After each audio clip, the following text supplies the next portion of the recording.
Video में हमने एक सिंपल सा प्रोग्राम लिखा था सी प्लस प्लस का, और उसी के साथ साथ हम लोगों ने ये देखा था कि सी प्लस प्लस हमें क्यों सीखनी चाहिए। एक इंट्रोडक्शन हमने इस बात का भी लिया था कि ये कोर्स किस तरह से चलने वाला है।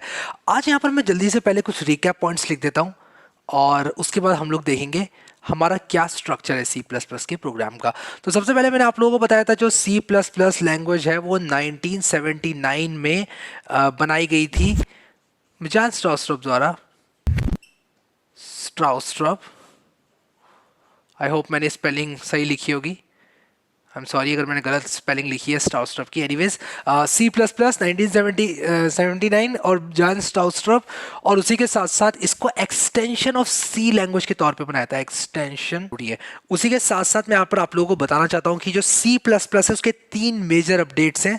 एक है 2011 में आने वाली सी प्लस प्लस 11, फिर है हमारी 2014 में आने वाली सी प्लस प्लस 14, और उसके बाद है हमारी 2017 में आने वाली, इसको बोलते हैं सी प्लस प्लस 17। क्या आप लोगों को इन तीनों की चिंता करने की ज़रूरत है? अभी बिल्कुल भी ज़रूरत नहीं है चिंता करने की, क्योंकि जो बेसिक है वो काफ़ी दूर तक एकदम सेम रहने वाला है इन तीनों के लिए। तो बिल्कुल भी आपको चिंता करने की ज़रूरत नहीं है, लेकिन जानना बहुत ज़रूरी है कि जो मेजर अपडेट्स थे सी प्लस प्लस में, जो चेंजेस थे वो किए गए थे 2011 में, 2014 में और 2017 में। तो ये जो 3 है ये मेजर चेंजेस हैं जो कि सी प्लस प्लस में किए गए थे। अब यहाँ से मैं बोर्ड को क्लियर कर दूंगा। अगर आप लोगों को यहाँ पर इसका स्क्रीनशॉट वगैरह लेना है तो आप ले लो। और अब मैं यहाँ पर क्या करूंगा, इस बोर्ड को क्लियर करके आप लोगों को बताऊंगा कि बेसिक स्ट्रक्चर जो है सी प्लस प्लस प्रोग्राम का वो किस तरह से दिखाई देता है और किस लाइन का क्या मतलब होता है हमारे सी प्लस प्लस प्रोग्राम में। तो मैं यहाँ पर अपने बोर्ड को अब क्लीन कर देता हूँ और मेरा बोर्ड जो है यहाँ पर क्लीन हो चुका है। तो अब मैं यहाँ पर करूँगा क्या, थोड़ा कलर चेंज करूँगा और थोड़ा सा इंटरेस्टिंग भी बनाना है ना कोर्स को। क्या करूँ, तो यहाँ पर मैं लिखूँगा हैश इंक्लूड आईओस्ट्रीम। अब आप लोगों की क्या है ये, हाँ देखा देखा तो लग रहा है, क्योंकि पिछले वीडियो में मैंने लिखवाया था आप लोगों को, लेकिन क्या है ये इसको मैं भी इस वीडियो में आप लोगों को समझाने वाला हूँ। देखो हैश इंक्लूड आईओस्ट्रीम क्या करता है, उससे पहले मैं क्या करूँगा, प्रोग्राम को थोड़ा कंप्लीट कर देता हूँ एक लेवल तक। मैं यहाँ पर इंट मेन करूँगा और उसके बाद मैं यहाँ पर लिख दूंगा रिटर्न 0। फिर उसके बाद ये इस तरह से लगा दूंगा, उसके बाद मैं लिख दूंगा सी आउट, फिर इस तरह से मैं लिख दूंगा हेलो, और उसके बाद हेलो वर्ल्ड, और उसके बाद ये सेमी कोलन। ध्यान से आप देखना ये सेमी कोलन है, ठीक है। अब ये कर क्या दिया मैंने इतनी देर में, यहाँ पर देखो मैं आप लोगों को समझाता हूँ मैंने यहाँ पर क्या कर दिया। सबसे पहले तो यहाँ पर मैंने लिखा हैश इंक्लूड आईओस्ट्रीम। अब ये लाइन क्या करती है, मैं एक एक लाइन का मतलब आप लोगों को समझाता हूँ, क्योंकि एक एक लाइन का मतलब समझना भी बहुत ज़्यादा ज़रूरी है। ये जो लाइन है ये क्या दर्शाती है, ये कहती है कि आईओस्ट्रीम नामक एक फाइल ऑलरेडी मौजूद है। आईओस्ट्रीम नामक फाइल ऑलरेडी मौजूद है, उसमें से जो जो इंपॉर्टेंट चीज़ें हैं उसको इस प्रोग्राम में यूज़ करने के लिए तैयार कर लो। इसको कहते हैं हेडर फाइल। और ये नहीं है कि एक ही हेडर फाइल है सिर्फ, हम और भी हेडर फाइल्स इंक्लूड करेंगे, उनकी बातें करेंगे अभी आगे, जो कि हमारे प्रोग्राम की फंक्शनैलिटी को बढ़ाती हैं, ठीक है। ये हमारे प्रोग्राम की फंक्शनैलिटी को इन्हांस करती हैं। इनका सिंटैक्स ये होता है, हैश लिखो, इंक्लूड लिखो, इस तरह से एंगुलर ब्रैकेट्स लगाओ और हेडर फाइल का नाम लिख दो, ठीक है। ये क्या करेंगी, हमारे प्रोग्राम की फंक्शनैलिटी को हमें बढ़ाने में मदद करेंगी। इसको कहते हैं हेडर फाइल। और इस प्रोग्राम में मैंने सिर्फ आईओस्ट्रीम को इंक्लूड किया है। और आईओस्ट्रीम का क्या काम है, हर हेडर फाइल का कोई ना कोई काम जरूर होगा, वरना मैं उसको इंपोर्ट क्यों करूंगा, मैं अपने प्रोग्राम में किसी फालतू चीज को इंक्लूड क्यों करूंगा। मैं इंक्लूड कर रहा हूं अपने प्रोग्राम में, मतलब कुछ ना कुछ तो काम होगा उसका। तो यहां पर बताता हूं आईओस्ट्रीम का क्या काम है। ये हमको इनपुट आउटपुट करने में मदद करती है। आईओ का मतलब होता है इनपुट आउटपुट। इनपुट लेने में, आउटपुट देने में, जैसे कि अगर मैं प्रिंट करना चाहता हूं कुछ स्क्रीन में तो मैं इसका सी आउट फंक्शन इस्तेमाल कर सकता हूं, ठीक है। और भी इसके बहुत सारे यूजेज हैं, और भी इसके अंदर बहुत सारी चीजें हैं। ये सिर्फ इनपुट आउटपुट सिर्फ स्क्रीन पर या फिर सिर्फ सी आउट पर इतने तक सीमित नहीं है, इसमें और भी आगे चीजें हैं। लेकिन अभी के लिए हम थोड़ा यहाँ पर सब्र करेंगे, सब्र करके सिर्फ सी आउट को देखेंगे इस प्रोग्राम में। तो ये हमने लाइन समझ ली। इसके बाद यहाँ पर मान लो मैंने 2 लाइन छोड़ी हो या 3 लाइन छोड़ी हो या 10 लाइन छोड़ी हो, मैटर नहीं करता है, क्योंकि जो सी प्लस प्लस है वो जो ब्लैंक लाइंस हैं उनको इग्नोर कर देगा, ठीक है। तो हो सकता है मैंने यहाँ पर 2 ब्लैंक लाइंस छोड़ी हो सकता है मेरे पड़ोसी ने 4 लाइंस छोड़ी हो, और हो सकता है कि जो मेरे ग्राउंड फ्लोर में रह रहा है उसने 12 लाइंस छोड़ी हो। हम तीनों का प्रोग्राम एकदम सेम चलेगा, ठीक है। तो यहाँ पर हम कोई भी एम्प्टी लाइंस कितनी भी छोड़ सकते हैं। अब उसके बाद ये इंट मैंने यहाँ पर लिखा हुआ है, इसका क्या मतलब है। इंट का मतलब होता है इंटीजर, ठीक है। और ये मेन क्या है, मेन है एक फंक्शन। अब मैं यहाँ पर आप लोगों को एक दूसरे तरीके से समझाऊंगा, ठीक है, और ऐसे तरीके से समझाऊंगा कि सुन लिया अगर आप लोगों ने तो एकदम क्लियर हो जाएगी ये चीज़। अब ध्यान से देखना मेरी बात को। मान लो कि आप एक रेस्टोरेंट चलाते हैं, ठीक है, ये आपका एक रेस्टोरेंट है, ठीक है, और इसमें आप लोग मान लो पिज्ज़ा बेचते हो और रोटी भी बेचते हो, सब्जी भी बेचते हो, सब कुछ बेचते हो, ठीक है। आपके पास ऑर्डर आता है, कोई भी ऑर्डर आता है तो आप ऑर्डर प्रोसेस करने के लिए एक काम दोगे किसी को, क्योंकि आप तो करोगे नहीं सब काम, आपके एम्प्लॉयज करेंगे, आप तो मालिक हो। तो आप क्या करोगे, अपने एम्प्लॉय को, जैसे मान लो एक रोहन दास नाम का ये एम्प्लॉय है, ठीक है, मैं यहाँ पर लिख देता हूँ रोहन। और भी बहुत सारे हमारे प्यारे प्यारे एम्प्लॉयज़ हैं जो कि अलग अलग काम करते हैं, जैसे कोई सफाई करता है, कोई रोटी बनाता है, कोई रोटी बेलता है, बहुत सारे एम्प्लॉयज़ हैं हमारे। मान लो मैं कुछ नाम दे देता हूँ यहाँ पर, स्किल एफ, ये है हैरी, ये रोटी बेलता है यहाँ पर इस रेस्टोरेंट में। ये स्किल एफ है, ये जो हमारी सब्जियाँ काटनी होती है ना वो काटता है, ठीक है। तो रोहन से मैं कहूँगा कि काम करो, यानी कि किसी ने बोला है कि रोटी सब्जी उसको चाहिए, रोटी सब्जी बना दो। तो यहाँ पर ये जो वर्कर्स हैं मेरे, और ये मैं हूँ, यानी कि आप हैं, सॉरी मैं तो यहाँ पर हूँ, ये आप हैं, ठीक है, आपका रेस्टोरेंट है, ये आप हैं।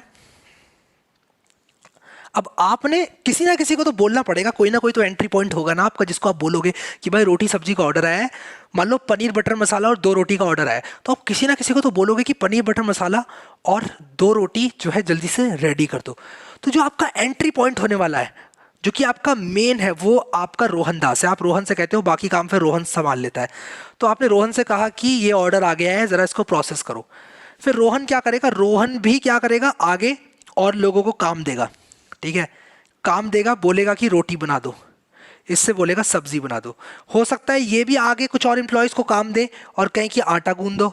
मान लो और भी हमारे पास एम्प्लॉयज़ हों, मैंने ब्लू से लिख बनाए हुए एम्प्लॉयज़, तो वहाँ पर मान लो बहुत सारे और भी एम्प्लॉयज़ हों जिनको हमारे स्किल एफ और जो हैरी हैं वो आगे का काम देते हैं। तो यहाँ पर जो काम है वो आगे बढ़ता चला जा रहा है, ठीक है। आप देखो यहाँ पर सबसे पहले जो एंट्री पॉइंट था वो रोहन था, जिसने ऑर्डर लेके इन दोनों को दिया। फिर उसके बाद रोटी का ऑर्डर जो था आगे का, जैसे कि रोटी बनाने के लिए आटा गूंदना पड़ता है, हो सकता है आपको रोटी में धनिया भी लगाना पड़े, तो वो सारे काम आप दोगे आगे एम्प्लॉयज़ को। और उसके बाद सब्जी जो है यहाँ पर जो कि बनाने के लिए दी गई है हैरी को, हो सकता है वो सब्जी मंगवाए पहले, बनाने से पहले हो सकता है कि वो सब्जी कटवाए, तो वो सारे काम आगे दे देगा अपने और जो उसके नीचे काम कर रहे हैं उनको। तो एंट्री पॉइंट क्या था, एंट्री पॉइंट था रोहन। उसी तरह जो काम होता है उसका एंट्री पॉइंट होता है मेन, हमारे सी प्लस प्लस प्रोग्राम के नज़रिए से देखा जाए तो ये मेन क्या है, ये वो फंक्शन है जो कि एंट्री पॉइंट है, क्योंकि कहीं ना कहीं से तो चालू करना है ना। तो कभी भी प्रोग्राम स्टार्ट होगा तो मेन से स्टार्ट होगा, कुछ नहीं देखेगा वो, सिर्फ मेन देखेगा, मेन से स्टार्ट होगा। और मेन उसको देगा क्या, हमारा जो ऑपरेटिंग सिस्टम है जो कि प्रोग्राम को रन कर रहा है उसको क्या मिलेगा, उसको कोई इंटीजर वैल्यू मिलेगी, अभी तक ये बता दिया है। तो यहाँ पर जो आप हैं वो जब रोहन दास से कह रहे हैं कि रोहन दास रोटी, 2 रोटी और पनीर बटर मसाला का ऑर्डर है, उसको ज़रा प्रोसेस करो, तो क्या एक्सपेक्ट करेंगे रोहन दास से वो, कि उसको, कि रोहन दास जो आपको प्लेट में और कटोरी में पनीर बटर मसाला और रोटी की थाली दे, ठीक है, ये आप एक्सपेक्ट करेंगे, ये ऑर्डर आपने दिया, ठीक है।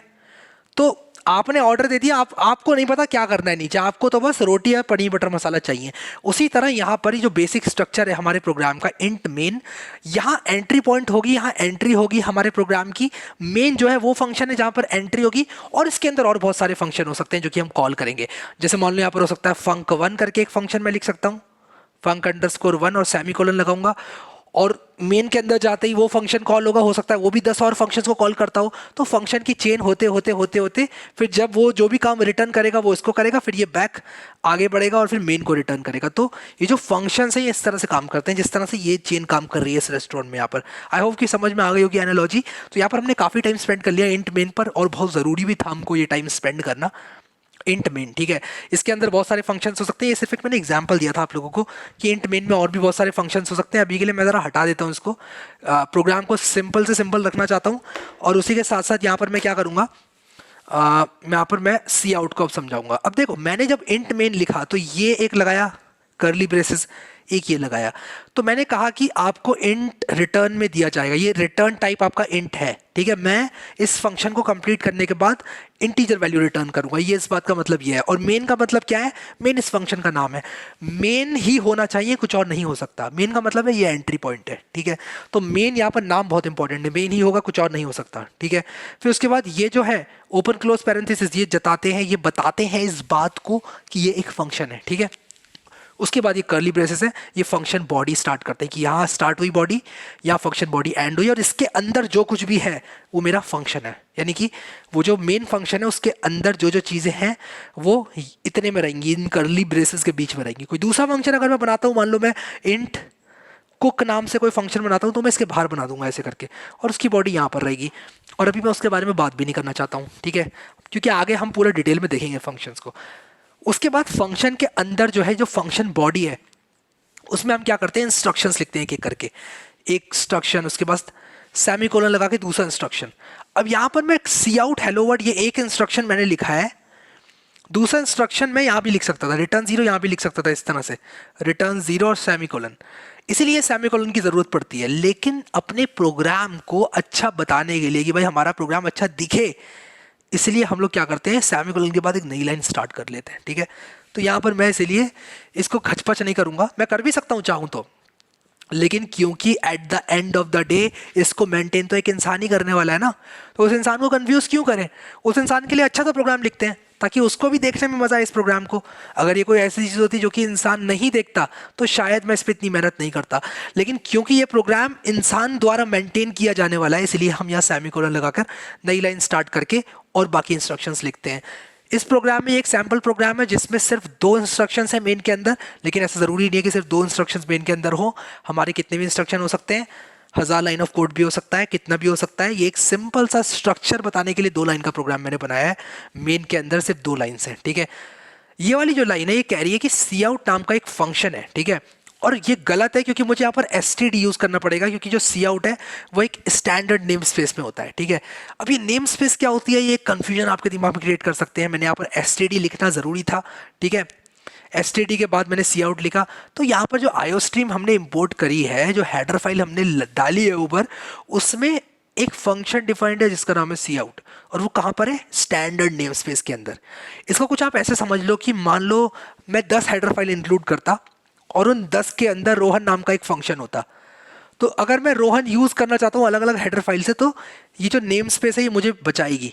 नेम स्पेस अगर मैं डाल दूंगा तो मैं बता पाऊंगा कौन सी हेडर फाइल से मैं यूज़ करना चाहता हूँ फंक्शन। बट अभी के लिए आप बस ये समझ लो कि या तो आप सी आउट से पहले इस तरह std, और ये जो स्कोप रेजोल्यूशन ऑपरेटर है इस तरह से std यहाँ पर लिख देता हूँ सी आउट, या तो आप ऐसे लिख लो, या फिर आप क्या करो, इसको हटा ही दो यहाँ से std को, और यहाँ पर आप लिख दो यूजिंग नेम स्पेस, यानी कि मेन के बाहर लिख दो using name space std semicolon, ठीक है।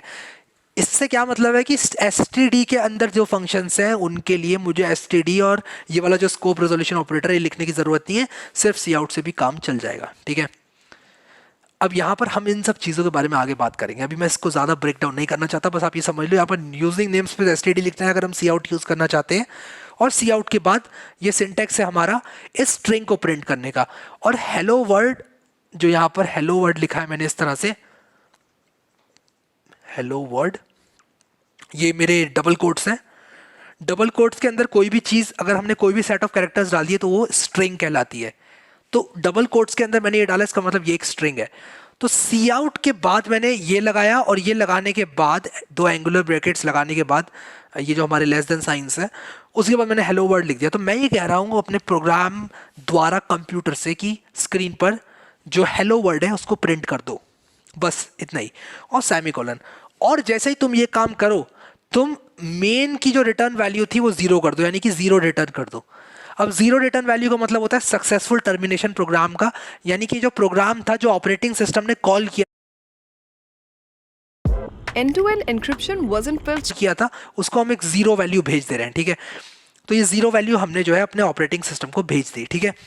तो आई होप कि आप लोगों को समझ में आ गई होगी ये चीज़, और ये प्रोग्राम आपको समझ में आया होगा, ये एनालॉजी आप लोगों को समझ में आई होगी। हमने यहाँ पर मैंने थोड़ा घचपच कर दिया प्रोग्राम, बट आई होप कि आपको समझ में आ गया होगा। और यहाँ पर एक सेपरेटर लगा देता हूँ कुछ इस तरह से। आई होप कि मैं इसको और कॉम्प्लिकेटेड नहीं बना रहा हूँ। हाँ, तो ये एक एनालॉजी थी और ये हमारा बेसिक स्ट्रक्चर था प्रोग्राम का। आई होप कि ये क्लियर हो गया होगा आप लोगों को कि आईओ स्ट्रीम क्या होती है, और उसी के साथ साथ यूजिंग नेम्स पे एसटीडी। ज़्यादा क्लियर होने की ज़रूरत अभी है नहीं, बस एक जो ऊपर से हाई लेवल स्ट्रक्चर है वो चाहता हूँ कि आप लोगों को समझ में आ जाए, ठीक है। और हेडर फाइल हमारी, हमने जो आईओ स्ट्रीम इंक्लूड करी है वो इनपुट आउटपुट सी आउट जो फंक्शन है, और सी इन भी एक फंक्शन होता है जिसको हम देखेंगे। वो सारे फंक्शंस यूज़ करने के लिए हमने यहाँ पर इंक्लूड करी हुई है। और उसी के साथ साथ यहाँ पर हमने रिटर्न 0 कर दिया अपने इंट मेन के अंदर, जैसे हमारा इंट मेन खत्म होता है। और ये जो कर्ली ब्रेसेस हैं ये जताते हैं एक फंक्शन का स्टार्टिंग और एंडिंग पॉइंट, और इन दोनों के बीच में जो जो चीज़ें होंगी वो होंगी हमारी फंक्शन की बॉडी।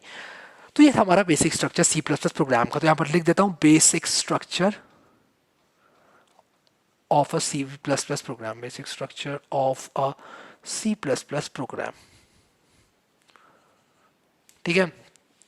अब यहाँ पर मैंने आप लोगों को जैसे पिछले वीडियो में बताया था कि ये प्रोग्राम आप चाहे नोटपैड में लिख लो, चाहे वर्ड पैड में लिख लो, चाहे कोई हैरी पैड में लिख लो, या वीएस कोड में लिख लो, रन ये होने वाला है। लेकिन अगर मैं वीएस कोड में या एक अच्छी आईडीई में लिखूंगा, एक ऐसी आईडीई में लिखूंगा जो कि मुझे सजेशंस देती है, जैसे ही मैं टाइप करता हूँ इंट मुझे मेन दिखा देती है, मैं एंटर मारता हूँ ये टेम्पलेट पूरी आ जाती है, तो मुझे काफ़ी सुविधा होने वाली है। तो सुविधा को मैक्सिमम करने के लिए मैं वीएस कोड को इस्तेमाल करूँगा। लेकिन क्या मुझे वीएस कोड इस्तेमाल करने की ज़रूरत है? नहीं, मैं कुछ और भी यूज़ कर सकता हूँ। मैं बिगिनर्स को रेकमेंड करता हूँ वीएस कोड, लेकिन मैं किसी भी ऐसे इंसान जो कि ऑलरेडी यूज़ कर रहा है कोई दूसरी आईडी, उस पर प्रतिबंध नहीं लगाना चाहता। वो जो मन चाहे यूज़ करते हुए इन वीडियोस को फॉलो कर सकता है, ठीक है। लेकिन बस एक आप लोगों से रिक्वेस्ट रहेगी कि नोटपैड को यूज़ मत करना प्लीज़, ठीक है। नोटपैड यूज़ मत करना, क्योंकि नोटपैड एकदम प्लेन टेक्स्ट आपके अगर आप एक बिगिनर है तो डेफिनेटली प्रॉब्लम होने वाली है। नोटपैड यूज़ मत करना, ठीक है। वीएस कोड अगर आप लोग एक बिगिनर है तो मेरी तरफ से एक बहुत बड़ा एडवाइस है आपको उसको एक्सेप्ट करना, ठीक है। सो आई होप कि आप लोगों को समझ में आ गया होगा बेसिक स्ट्रक्चर जो है हमारे इस सी प्लस प्लस प्रोग्राम का किस तरह से दिखाई देता है। और आप लोगों को ये रेस्टोरेंट की एनालॉजी कैसी आई, समझ में आई नहीं आई, कैसी लगी, अच्छी लगी, बुरी लगी, और मेरी ड्राइंग कैसी लगी मुझे कमेंट में ज़रूर बताना। और अगर ये वीडियोस पसंद आ रहे हैं यार इस तरह के, तो लाइक ज़रूर कर देना, ताकि मुझे पता चले कि आप लोग को और सी प्लस प्लस के वीडियोज़ चाहिए, ताकि मैं इस कोर्स को और अच्छी तरह से इंटरैक्टिव बनाऊँ आप लोगों के लिए। अभी के लिए इस वीडियो में इतना ही गाइस। डिस्क्रिप्शन में प्लेलिस्ट का लिंक डाल दूंगा, आप लोग काइंडली प्लेलिस्ट का लिंक ज़रूर से क्लिक करके उसको बुकमार्क कर लेना और सेव कर लेना उस प्लेलिस्ट को, ताकि वो प्लेलिस्ट आपकी हो जाए। Thank you so much guys for watching this video, and I will